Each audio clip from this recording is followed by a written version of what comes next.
ओम नमो भगवते वासुदेवाय। जय श्री राधे कृष्णा। कृष्णाय वासुदेवाय हरे परमात्मने प्रणति कलेश नाशाय गोविंदाय नमो नमः। नमस्कार दोस्तों, स्वागत है आप सभी का हमारे चैनल भक्ति ज्ञान में। दोस्तों, आज मैं आपको कार्तिक मास के शुक्ल पक्ष की एकादशी हरि प्रबोधनी एकादशी, जिसे देवउठनी एकादशी के नाम से भी जानते हैं, देवउठनी एकादशी की व्रत कथा और महत्व सुना रहा हूं। युधिष्ठिर ने पूछा, श्री कृष्ण जी, मैंने आपके मुख से रमा अर्थात रमा एकादशी व्रत का महत्व सुना और कथा सुनी।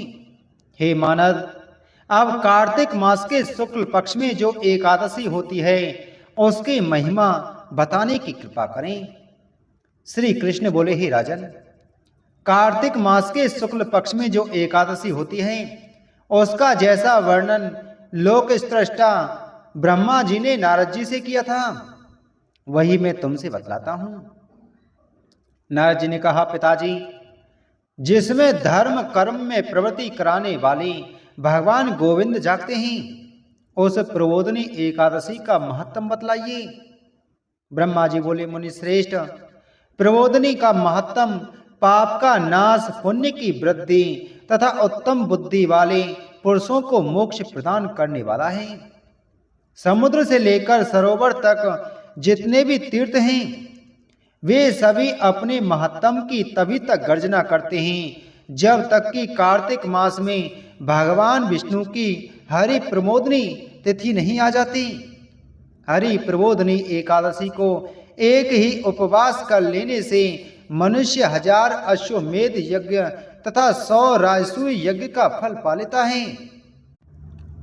बेटा, जो दुर्लभ है, जिसकी प्राप्ति असंभव है तथा जिसे त्रिलोकी में किसी ने भी नहीं देखा है, ऐसी वस्तु के लिए भी याचना करने पर हरि प्रबोधनी एकादशी उसे दे देती है।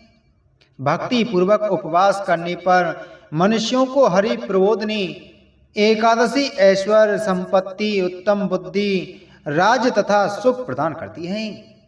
मेरु पर्वत के समान जो बड़े बड़े पाप हैं, उन सबको यह पाप नाशनी हरि प्रबोधनी एक ही उपवास से भस्म कर देती है। पहले के हजारों जन्मों में जो पाप किए गए हैं, उन्हें हरि प्रबोधनी की रात्रि का जागरण रुई की ढेरी के समान भस्म कर डालता है। जो लोग हरि प्रबोधनी एकादशी का मन से ध्यान करते तथा जो इसके व्रत का अनुष्ठान करते हैं, उनके पितर नरक के दुखों से छुटकारा पाकर भगवान विष्णु के परम धाम को चले जाते हैं। ब्राह्मण अश्वमेध आदि यज्ञों से भी जिस फल की प्राप्ति कठिन है, वह प्रबोधनी एकादशी को जागरण करने से अनायास ही मिल जाता है। संपूर्ण तीर्थों में नहाकर स्वर्ण और पृथ्वी दान करने से जो फल मिलता है, वह श्री हरि के निमित्त जागरण करने मात्र से मनुष्य प्राप्त कर लेता है। जैसे मनुष्यों के लिए मृत्यु अनिवार्य है, उसी प्रकार धन संपत्ति मात्र भी क्षण भंगुर है। ऐसा समझकर एकादशी का व्रत करना चाहिए। तीनों लोकों में जो कोई भी तीर्थ संभव है, वे सब प्रबोधनी एकादशी का व्रत करने वाली मनुष्य के घर में मौजूद रहते हैं। कार्तिक मास की हरि प्रबोधनी एकादशी पुत्र तथा पौत्र प्रदान करने वाली है। जो प्रबोधनी को उपासना करता है वही ज्ञानी है, वही योगी है, वही तपस्वी और जितेंद्रिय है तथा उसी को भोग और मोक्ष की प्राप्ति होती है। बेटा, प्रबोधनी एकादशी को भगवान विष्णु के उद्देश्य से मानव जो स्नान, दान, जप और होम करता है, वह सब अक्षय होता है। जो मनुष्य उस तिथि को उपवास करके भगवान माधव की भक्ति पूर्वक पूजा करते हैं, वे 100 यज्ञों के पापों से छुटकारा पा जाते हैं। इस व्रत के द्वारा देवेश्वर जनार्दन को संतुष्ट करके मनुष्य संपूर्ण दिशाओं को अपने तेज से प्रकाशित करता हुआ श्री हरि के बैकुंठ धाम को जाता है। प्रबोधिनी को पूजित होने पर भगवान गोविंद मनुष्यों के बचपन, जवानी और बुढ़ापे में किए हुए 100 जन्मों के पापों को, चाहे वे अधिक हों या कम, धो डालते हैं। अतः सर्वथा प्रयत्न करके संपूर्ण मनोवांछित फलों को देने वाले देवादिदेव जनार्दन की उपासना करनी चाहिए। बेटा नारद, जो भगवान विष्णु के भजन में तत्पर होकर कार्तिक में पराये अन्न का त्याग करता है, वह चंद्रायण व्रत का फल पाता है। जो प्रतिदिन शास्त्रीय चर्चा से मनोरंजन करते हुए कार्तिक मास व्यतीत करता है, वह अपने संपूर्ण पापों को जला डालता और 10,000 यज्ञों का फल प्राप्त करता है। कार्तिक मास में शास्त्रीय कथा के कहने सुनने भगवान मधुसूदन के जैसा संतोष होता है, वैसा उन्हें यज्ञ, दान अथवा जप आदि से भी नहीं होता। जो शुभ कर्म परायण पुरुष कार्तिक मास में एक या आधा श्लोक भी भगवान विष्णु की कथा बाँचते हैं, उन्हें 100 गोदान का फल मिलता है। कार्तिक मास में तो भगवान का नाम सुनने मात्र से ही जन्मों जन्मों के पाप नाश हो जाते हैं। महामुने, कार्तिक में भगवान केशव के सामने शास्त्र का स्वाध्याय तथा श्रवण करना चाहिए। मुनि श्रेष्ठ, जो कार्तिक में कल्याण प्राप्ति के लोभ से श्री हरि की कथा का प्रबंध करता है, वह अपनी 100 पीढ़ियों को तार देता है।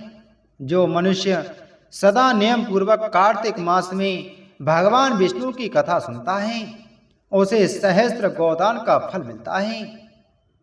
जो हरि प्रमोदनी एकादशी के दिन श्री विष्णु की कथा श्रवण करता है, उसे 7 द्वीपों से युक्त पृथ्वी दान करने का फल प्राप्त होता है।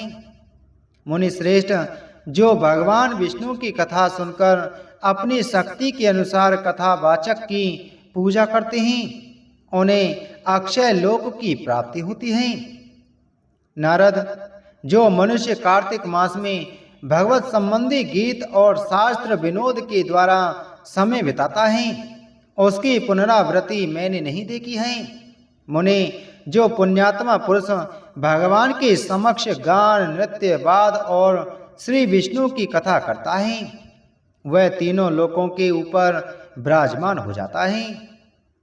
हे मुनि श्रेष्ठ, कार्तिक की प्रबोधिनी एकादशी के दिन बहुत से फल, फूल, कपूर, अर्घजा और कुमकुम के द्वारा श्रीहरि की पूजा करनी चाहिए। एकादशी आने पर धन की कंजूसी नहीं करनी चाहिए, क्योंकि उस दिन दान आदि करने से असंख्य पुण्य की प्राप्ति होती है। प्रमोदनी को जागरण के समय शंख में जल लेकर फल तथा नाना प्रकार के द्रव्यों के साथ श्री जनार्दन को अर्घ्य देना चाहिए। संपूर्ण तीर्थों में स्नान करने और सब प्रकार के दान करने से जो फल मिलता है, वही हरि प्रमोदनी यानी देव उठनी एकादशी को अर्घ्य देने से करोड़ गुना होकर प्राप्त होता है। हे देवर्षि, अर्घ्य के पश्चात भोजन, आच्छादन और दक्षिणा आदि के द्वारा भगवान विष्णु की प्रसन्नता के लिए गुरु की पूजा करनी चाहिए। जो मनुष्य उस दिन श्रीमद् भागवत की कथा सुनता अथवा प्राण का पाठ करता है, उसे एक एक अक्षर पर कपिला दान का फल मिलता है। मुनिश्रेष्ठ, कार्तिक में जो मनुष्य अपनी शक्ति के अनुसार शास्त्रोक्त रीति से वैष्णव व्रत एकादशी का पालन करता है, उसकी मुक्ति अविचल है। केतकी के एक पत्ते से पूजित होने पर भगवान गरुड़ध्वज 1000 वर्ष तक अत्यंत तृप्त रहते हैं। हे देवर्षि, जो अगस्त के फूल से भगवान जनार्दन की पूजा करता है, उसके दर्शन मात्र से नरक की आग बुझ जाती है। वत्स, जो कार्तिक में भगवान जनार्दन को तुलसी के पत्र और पुष्प अर्पण करते हैं, उनका जन्म भर का किया हुआ सारा पाप भस्म हो जाता है। हे मुने, जो प्रतिदिन दर्शन, स्पर्श, ध्यान, नाम कीर्तन, स्तवन, अर्पण, सेचन, नित्य पूजन तथा नमस्कार के द्वारा तुलसी में नव प्रकार की भक्ति करते हैं, वे कोटि सहस्त्र युगों तक पुण्य का विस्तार करते हैं। नारद, सब प्रकार के फूलों और पत्तों को चढ़ाने से जो फल होता है वह कार्तिक मास में तुलसी के एक पत्ते से मिल जाता है। कार्तिक आया देख प्रतिदिन नियम पूर्वक तुलसी के कोमल पत्तों से महाविष्णु श्री जनार्दन का पूजन करना चाहिए। 100 यज्ञों द्वारा देवताओं का यजन करने और अनेक प्रकार के दान करने से जो पुण्य होता है वह कार्तिक में तुलसी दल मात्र से केशव की पूजा करने पर प्राप्त हो जाता है। ब्रह्मदेव कहते हैं कि हे नारद, इस प्रकार हरि प्रमोदनी यानी देव उठनी एकादशी का व्रत करने मात्र से व्यक्ति को समस्त पापों से मुक्ति मिल जाती है और उसे वैकुंठ लोक में स्थान प्राप्त होता है। इसलिए सभी मनुष्यों को भक्ति पूर्वक हरि प्रमोदनी अर्थात देव उठनी एकादशी का व्रत जरूर करना चाहिए। बोले एकादशी महात्म की जय। बोलो विष्णु भगवान की जय।